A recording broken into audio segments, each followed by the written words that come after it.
Hello students, आज हम application of trigonometry के दो मोस्ट इंपोर्टेंट क्वेश्चन करेंगे। क्वेश्चन रीड करो।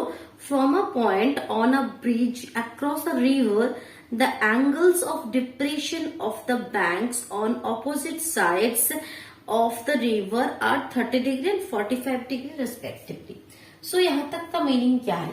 कह रहे कि एक रिवर है और रिवर के ऊपर जो हमारा ब्रिज होता है, सपोज यहाँ पे एक ब्रिज है, उस ब्रिज के किसी भी एक पॉइंट से रिवर के जो ऑपोजिट बैंक से उसका एंगल ऑफ डिप्रेशन आपको गिवन है।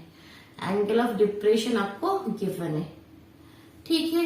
सपोज ये आपका पुल है, पुल के किसी पॉइंट से रिवर के दो बैंक्स के एंगल ऑफ डिप्रेशन आपको गिवन है, एक 30 एंड एक 45। दैट मीन्स ये अगर 30 है तो इस हिसाब से ये वाला एंगल भी क्या हो जाएगा आपका 30 एंड ये वाला एंगल आपका हो जाएगा 45।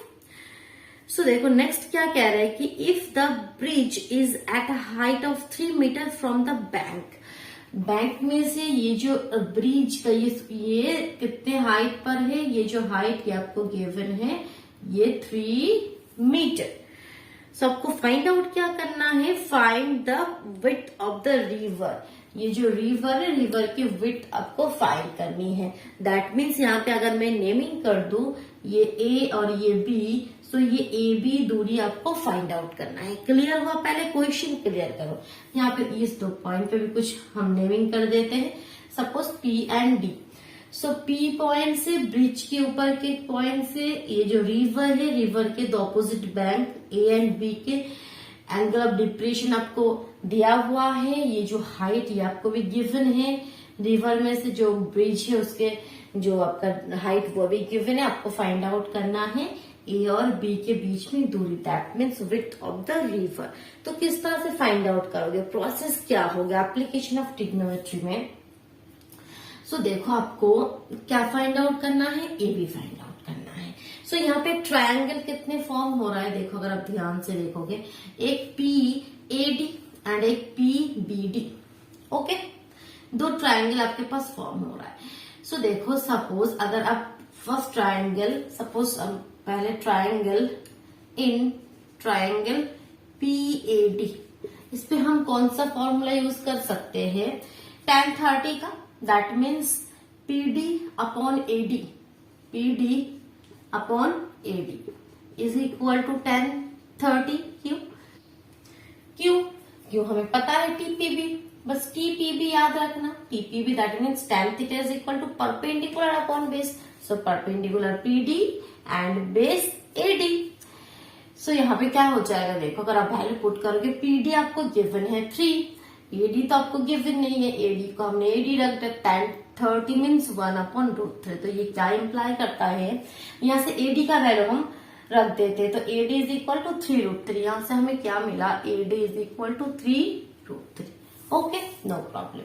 अब नेक्स्ट देखो, यहाँ पे अगर यहाँ पे यूनिट आप लिखोगे, यहाँ पे मीटर हो जाएगा, मीटर।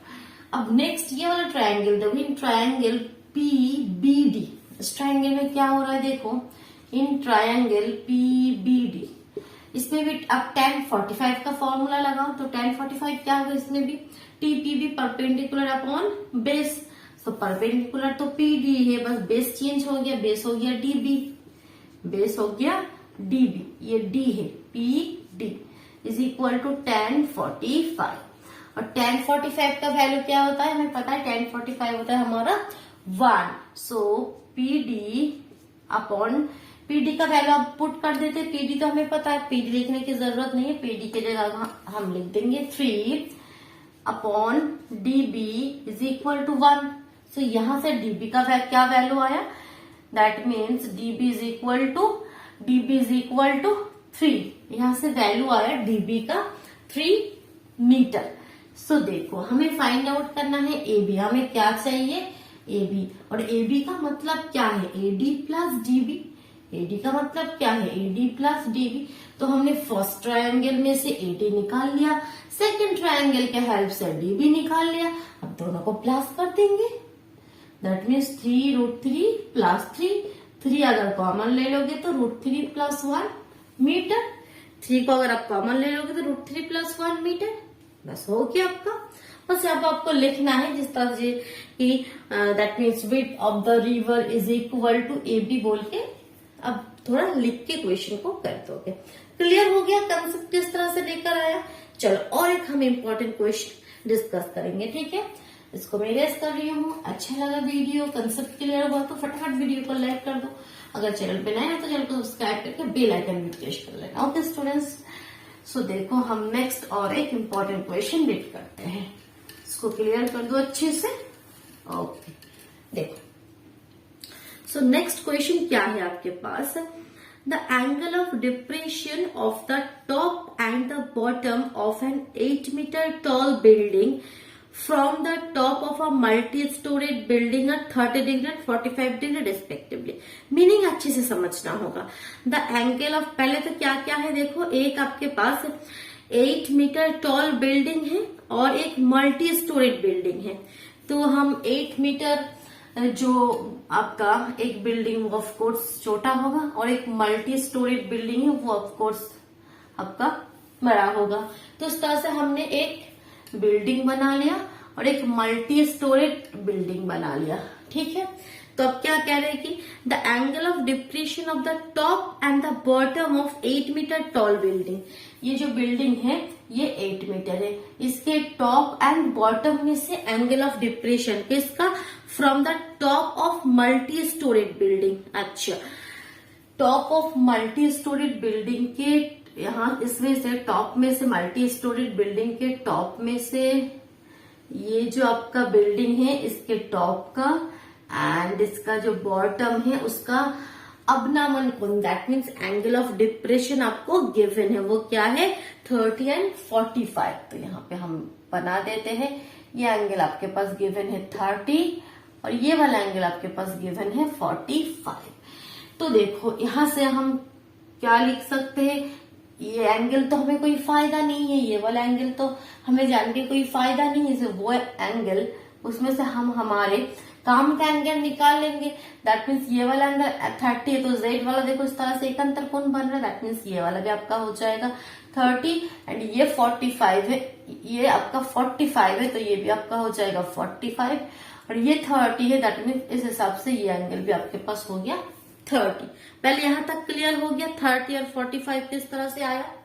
अब देखो आगे क्वेश्चन रीड करते हैं। Find the height of the multi storage building and the distance between the two buildings. इसका हाइट आपको फाइंड आउट करना है, दोनों के बीच में डिस्टेंस आपको फाइंड आउट करना है, ठीक है। चलो अब हम नेमिंग करते हैं, ठीक है। सो कुछ भी नेमिंग कर सकते हो, सपोज आप इस तरह से नेमिंग कर, सपोज ये आपका AB है, ये जो आपका बिल्डिंग है ये AB है, ये B फॉर बिल्डिंग मैंने लिखा, ठीक है, ये इसके साथ इंक्लूड नहीं है, इसको मैंने AB दे दिया। अब यहाँ पे मान लो आप CD लिख दो, CD, सपोज इस वाले पॉइंट को P लिख दो। सो देखो कंसेप्ट पहले लेकर आओ कि किस तरह से हम कर सकते। हमें चाहिए PC और हमें चाहिए AC। यहाँ पे ट्रायंगल क्या क्या बन रहे, दो ट्रायंगल बन रहे। पहले देखो ट्रायंगल क्या क्या बन रहे, एक PAC और एक PBD। तो पहले देखो अगर आप पहले फर्स्ट में ही PAC ट्रायंगल लोगे उससे कोई फायदा नहीं होगा, क्योंकि इसमें देखो अभी तो दोनों ही अननोन है। इसका जो अगर 10 का फॉर्मूला लगाओगे इसका परपेंडिकुलर PC भी अननोन है, वो भी फाइंड आउट करना है और बेस ये भी फाइंड आउट करना है। सो पहले आप छोटे ट्रायंगल में थोड़ा ध्यान देते, that means in triangle PBD या PDB, आप कैसे भी लिख लो, ठीक है। PDB, D लग रहा है O की तरह, रुक जा एक मिनट, PDB।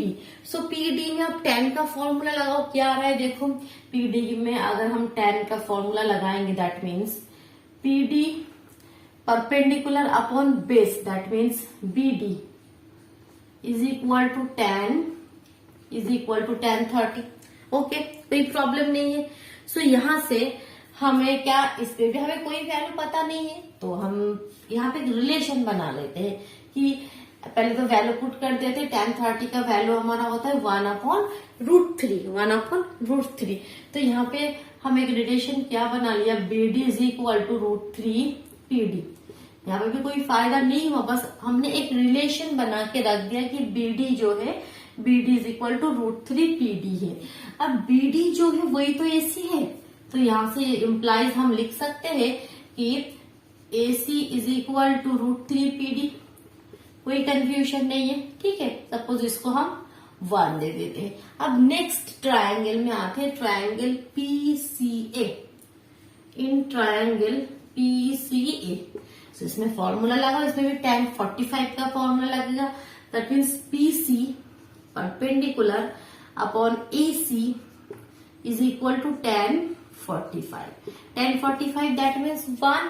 सो यहां से क्या रिलेशन आया, PC इज इक्वल टू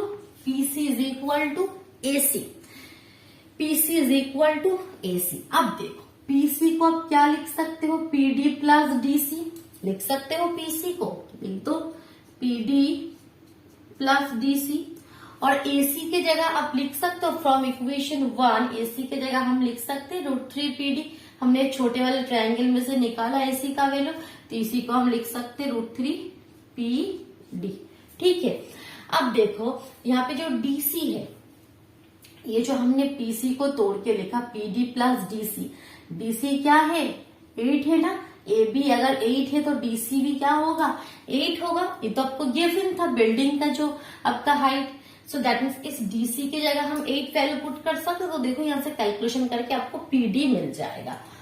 सो देखो यहाँ पे हम क्या लिख देते हैं, PD प्लस DC के जगह हमने 8 लिख दिया, और यहाँ पे √3 PD को एक तरफ लेकर आओ, एक तरफ लेकर आओगे तो PD कॉमन चला जाएगा, 1 माइनस √3 इज इक्वल टू -8 सो यहाँ पे PD इज इक्वल टू क्या हो जाएगा, -8/1 माइनस √3, ठीक है। अब इस माइनस को अगर आप देखो तो ये आपका PD आया, लेकिन PD देखो नीचे आपके डिनोमिनेटर में रूट वाला नंबर है, लेकिन डिनोमिनेटर में रूट वाला नंबर हमारा हम नहीं रखते हैं। रूट को आपको यहाँ पे रिमूव करना है। किस तरह से हम कर सकते हैं, सो पहले तो इस माइनस को हटा दो। इस माइनस को हटाने के लिए क्या हो जाएगा, 8/√3 - 1, जस्ट एक माइनस से हमने मल्टीप्लाई कर दिया ऊपर नीचे। अब इस रूट को हटाने के लिए √3 - 1 है, √3 + 1 से मल्टीप्लाई करना होगा, ऊपर भी √3 + 1 से। हम क्यों करते हैं, क्योंकि ऊपर तो आपका हो गया 8 × √3 + 1, और नीचे फॉर्मूला आ जाएगा a + b × a - b का फॉर्मूला क्या होता है, square minus b square, that means 3 - 1। So that means क्या हो जाएगा यहाँ पे 8 × √3 + 1/2, 2 से कट के 4, दैट मीन्स आंसर यहाँ पे 4 × √3 + 1। लेकिन ये आपका आंसर है नहीं, ये आपका आंसर नहीं है, ये तो आपका है PD। ये वाला हाइट आपको मिला 4 × √3 + 1। आपको चाहिए था PC, सो PC क्या हो जाएगा, दिस +8 और कुछ नहीं। तो आपका एक आंसर क्या आ गया, तो PC क्या हो जाएगा, अब ऊपर यहाँ पे मैं कैलकुलेशन करती हूँ। सो PC जो आपको चाहिए कि मल्टी स्टोरेज बिल्डिंग का जो हाइट PC वो हमारे पास आ गया PD प्लस DC। सो PD हमने अभी निकाला 4 × √3 + 1, DC तो आपका गिवन ही था 8, क्योंकि ये 8 है तो ये भी 8 है। सो यहाँ से अगर थोड़ा सिंप्लीफाई कर दोगे, 4√3 + 4 + 8, दैट मीन्स 4√3 + 8 + 4 12, 8 + 4 12। और इस वजह से भी आप 4 कॉमन ले सकते हो, 4 कॉमन ले लो, 4 कॉमन लोगे तो √3 + 3, ये आपका फाइनल आंसर है। मीटर में यूनिट आपको ऑफ कोर्स लिखना है। लेकिन आपका और भी एक क्वेश्चन था कि AC, दो बिल्डिंग के बिटवीन में डिस्टेंस क्या है, AC। तो AC क्या है, हमने एक निकाला था, एक आपका शायद फर्स्ट वाला जो इक्वेशन था। अब वीडियो को थोड़ा बैक करके देखो, क्या इक्वेशन था आपका, AC is equal to √3 PD, suppose ऐसा ही कुछ था, AC is equal to √3 PD, okay, ऐसा ही था। सो देखो यहाँ से AC तो हम फाइंड आउट कर लेंगे। सो √3 × PD का वैल्यू हमने अभी निकाला, थोड़ी देर पहले PD का वैल्यू क्या निकाला, 4 × √3 + 1, तो वही वाला वैल्यू पुट कर देते, 4 × √3 + 1। इसको थोड़ा सिंप्लीफाई कर दो अगर आप चाहो तो सिंप्लीफाई कर दोगे तो क्या हो जाएगा, देखो मल्टीप्लाई करो, 4 √3 √3 3, दैट मीन्स 3 4 12 प्लस 4√3 अब इसमें से 4 कॉमन ले सकते हो, कॉमन लोगे तो 4 3 12√3 4 इंटू 3 प्लस √3 दैट मीन्स दोनों आंसर ही आपका सेम है। देख रहे हो कि हाइट भी मल्टी स्टोरेड बिल्डिंग का जो है और ये डिस्टेंस भी सेम है, यहाँ पे दोनों आंसर ही आपके पास सेम आया। बहुत ही इंपॉर्टेंट क्वेश्चन है आपके बोर्ड के एग्जाम के लिए। सो आज के लिए टाटा। ओके, आगे हम और इम्पोर्टेंट क्वेश्चन डिस्कस करेंगे। अगर आप चाहो तो मेरे चैनल पे विजिट करके प्लेलिस्ट में चेक करो इम्पोर्टेंट क्वेश्चंस, एग्जाम्स के रिलेटेड जो कुछ आपके टॉपिक्स, बहुत सारे वीडियोस आपको वहां पे इम्पोर्टेंट मिल जाएंगे, तो आप जाके प्लेलिस्ट चेक कर लेना। Okay students, thank you.